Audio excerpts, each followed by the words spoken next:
नमस्ते, स्वागत है आप सभी का ग्रेट मंत्रा के यूट्यूब चैनल पर। साथियों, आज हम बात करेंगे आपसे उच्चारण प्रयत्न की। तो ये उच्चारण प्रयत्न क्या होता है, इसके बारे में जानकारी आज हम जुटाएंगे। उच्चारण प्रयत्न। उच्चारण प्रयत्न में सबसे पहले जो है वो है कि उच्चारण प्रयत्न होता क्या है। तो उच्चारण प्रयत्न में वर्णों का उच्चारण करते समय या वर्ण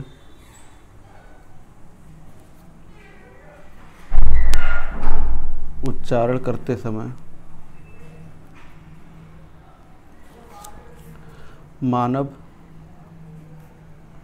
मुख के बाहर जो चेष्टा, हाव भाव एवं भाव भंगिमा और अभिनय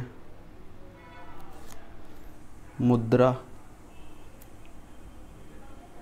प्रदर्शित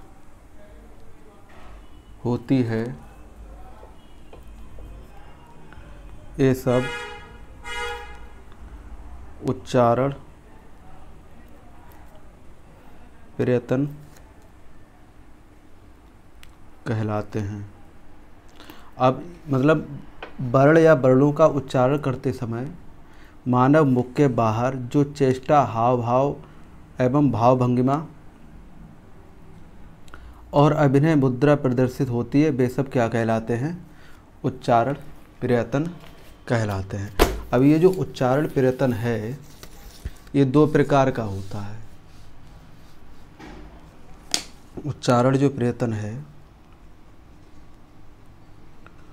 उच्चारण प्रयत्न ये दो प्रकार का होता है। पहला इसमें प्रकार हो जाएगा आभ्यंतर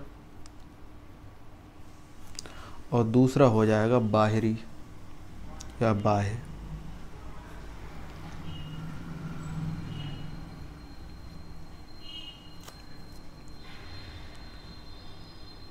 प्रयत्न ये दो प्रकार का हो जाएगा। पहला हो जाएगा इसमें आभ्यंतर यानी कि जो भीतरी है, और दूसरा है बाह्य। तो ये दो प्रकार के हो गए। अब इसमें क्या होता है, जो आभ्यंतर प्रयत्न है, आभ्यंतर जो प्रयत्न है इसका फिर क्या मामला है? तो जो आभ्यंतर प्रयत्न की अगर हम बात करें,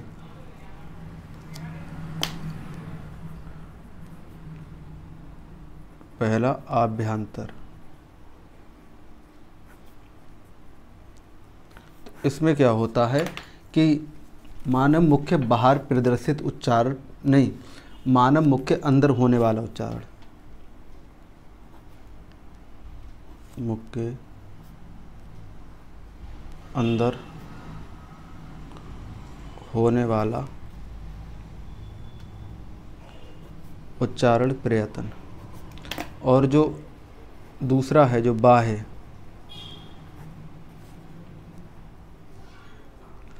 उच्चारण प्रयत्न। यहाँ पर भी उच्चारण प्रयत्न कर लो। तो ये हो जाएगा जो बाह्य वाला है, इसमें हो जाएगा मानव मुख के बाहर प्रदर्शित, मुख के बाहर, मानव मुख के बाहर होने वाले उच्चारण प्रयत्न।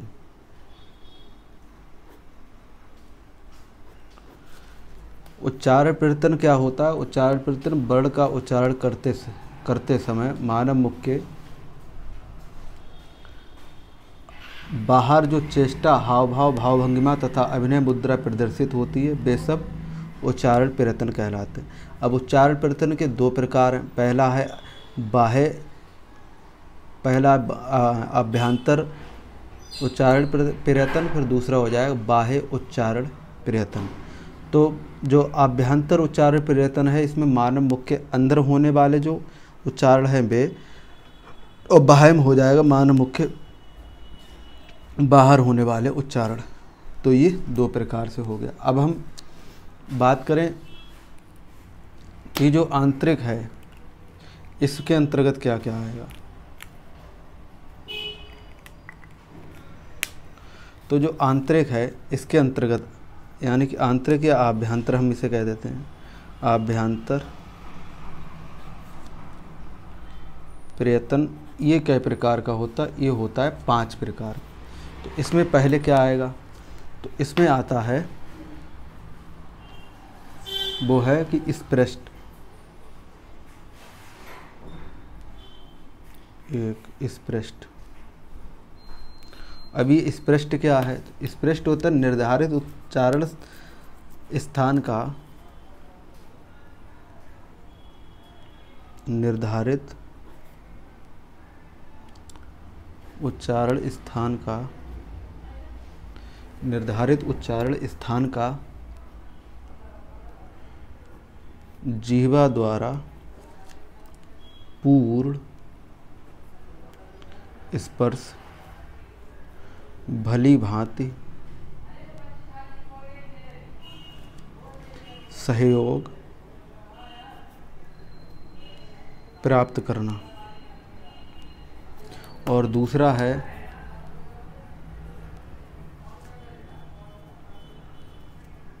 एक दो, दूसरा है इसका ईषद स्पृश, ईषद स्पृष्ट।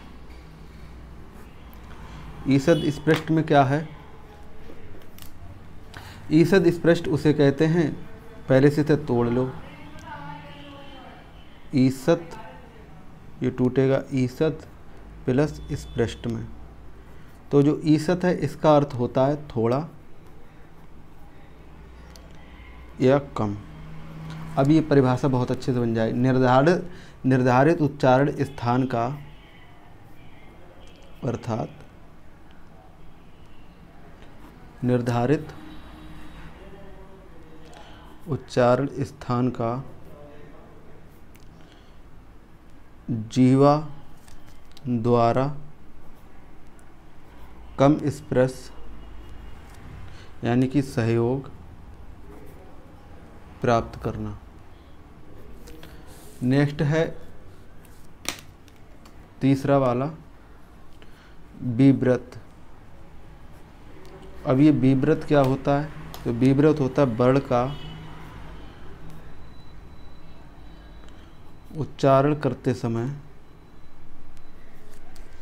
मानव मुख का कम खुलना, खा खुलना। और जो चौथा आता है ईषद विव्रत। तो ये क्या है? इसमें वर्ण का उच्चारण करते समय मानव मुख का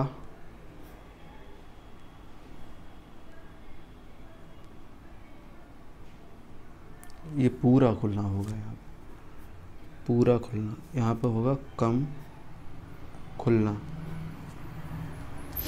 फिर आता है संव्रत।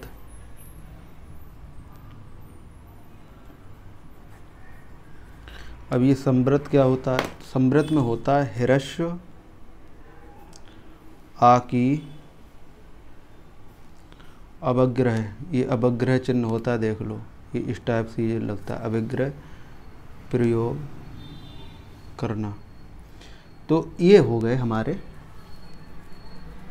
आभ्यंतर प्रयत्न। तो आभ्यंतर प्रयत्न में आपने देखा सबसे पहले कि जो आभ्यंतर प्रयत्न है ये 5 प्रकार का होता है।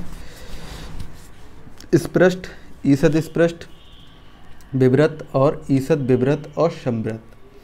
अब जो स्पृष्ट है इसका अर्थ होता है निर्धारण उच्चारण स्थान का जिह्वा द्वारा स्पष्ट स्पर्श भली भांति सहयोग प्राप्त करना। फिर होता है ईषद स्पृष्ट।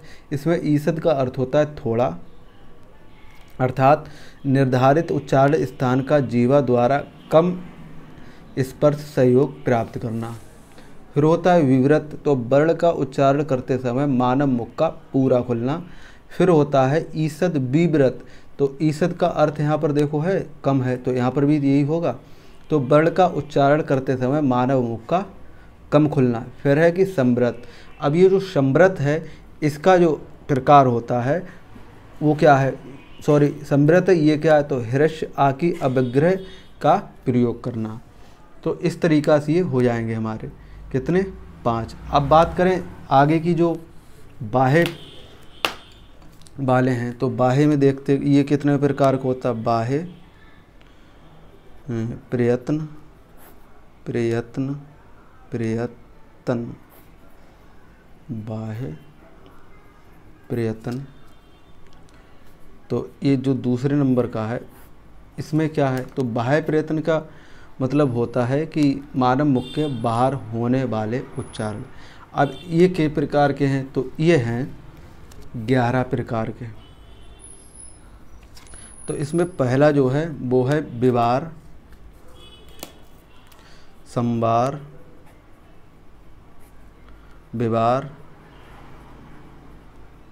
संवार, नाद, श्वास और छठा 5वां हो जाएगा संवाद, घोष, छठा है अघोष, 7वां हो जाएगा अलप प्राण, 8वां 6 7, 8वां हो जाएगा महाप्राण, जो 9वां है वो हो जाएगा उदात्त, और जो 10वां है वो हो जाएगा अनुदात्त, और जो 11वां है वो हो जाएगा स्वरित।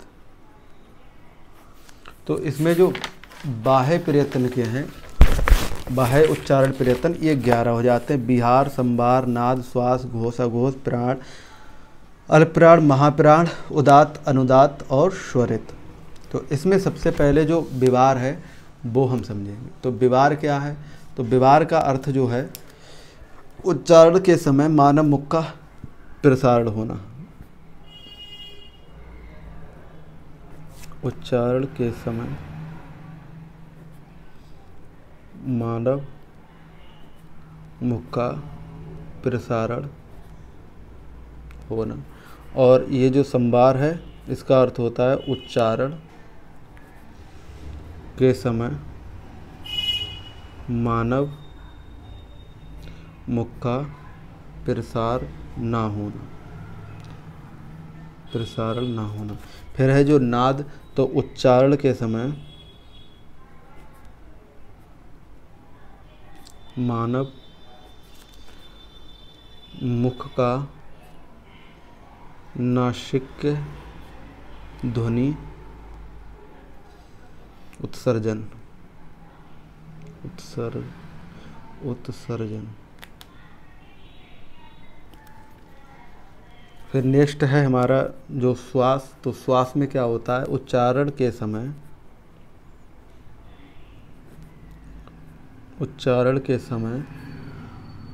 मानव उच्चारण के समय दीर्घ श्वास का चलना। फिर है घोष, तो उच्चारण के समय जो घोष है इसमें उच्चारण के समय मानव कंठ स्वतंत्र में गूंज उठना, कंठ स्वतंत्र में जो गूंज है गूंज उठना। और अघोष है उच्चारण के समय मानव कंठ में स्वतंत्र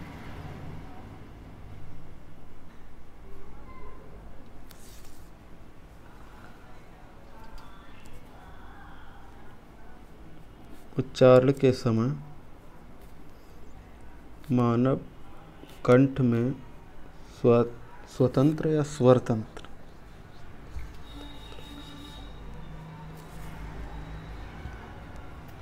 स्वतंत्र में स्वरतंत्र होगा, ये स्वर तंत्र, स्वर तंत्र,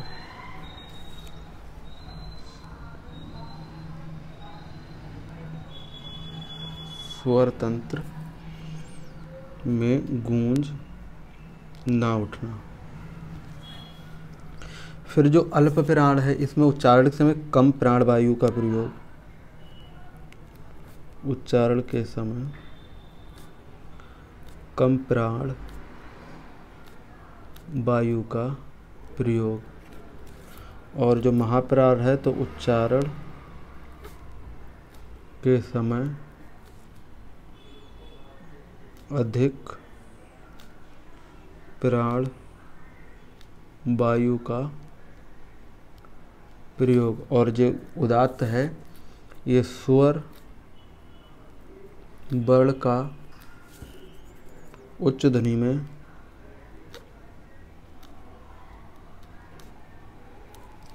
उच्च ध्वनि में उच्चारण करना।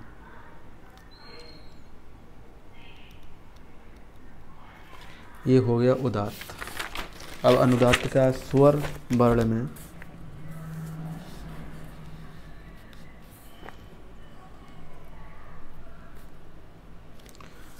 स्वर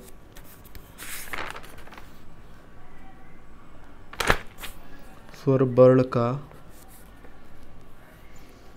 निम्न ध्वनि में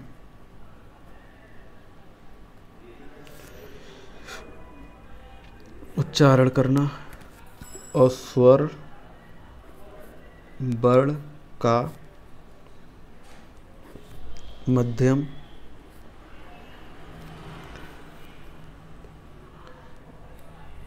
ध्वनि में उच्चारण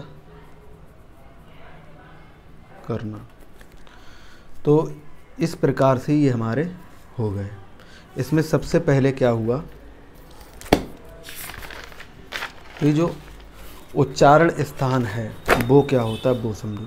तो उच्चारण जो स्थान है वो अलग अलग स्थान से बोले जाएंगे, लेकिन इसमें उच्चारण जो प्रयत्न है वो क्या है। तो उच्चारण प्रयत्न में वर्णों या वर्ण का उच्चारण करते समय मानव मुख के बाहर जो चेष्टा, हाव भाव और भाव भंगिमा और अभिनय मुद्रा प्रदर्शित होती है, ये सब उच्चारण प्रयत्न कहलाते हैं।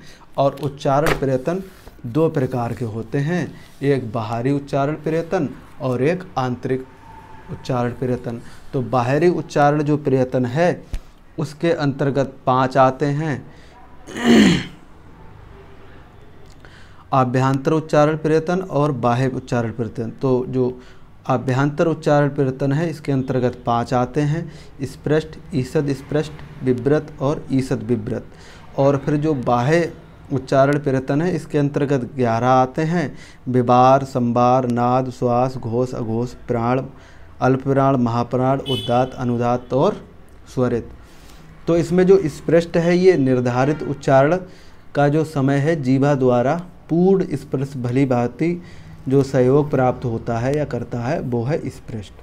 ईषद स्पृष्ट में क्या होता है, ईषद माने होता है थोड़ा या कम, अर्थात निर्धारित उच्चारण का जो स्थान है वो जीवा, वो क्या है कि वो जीवा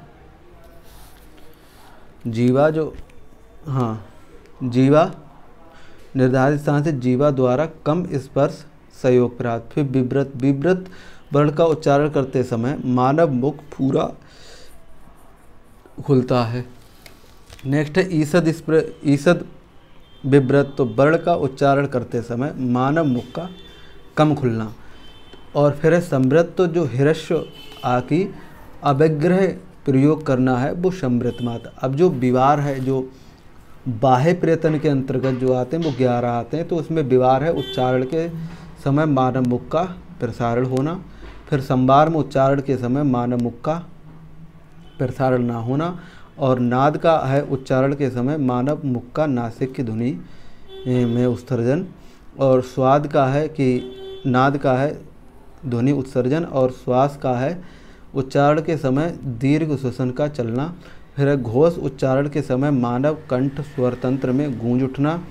अघोष है उच्चारण के समय मानव कंठ में स्वर तंत्र में गूंज उठना। और अल्प प्राण होते हैं, उच्चारण के समय कम प्राण वायु का प्रयोग। और महाप्राण है उच्चारण के समय अधिक प्राण वायु का उपयोग। और अनुदात्त स्वर वर्ग का उच्च ध्वनि में उच्चारण करना। फिर आता है तुम्हारा अनुदात्त। तो अनुदात्त का अर्थ होता है कि स्वर वर्ण निम्न ध्वनि में उच्चारण करना, और स्वरित होता है स्वर वर्ण का मध्यम ध्वनि में उच्चारण करना। तो ये इस प्रकार से हमारे जो उच्चारण प्रयत्न हैं वो यहाँ पर कंप्लीट होते हैं। तो मिलेंगे नेक्स्ट लेक्चर में, और तब तक के लिए टाटा बाय बाय, जय हिंद।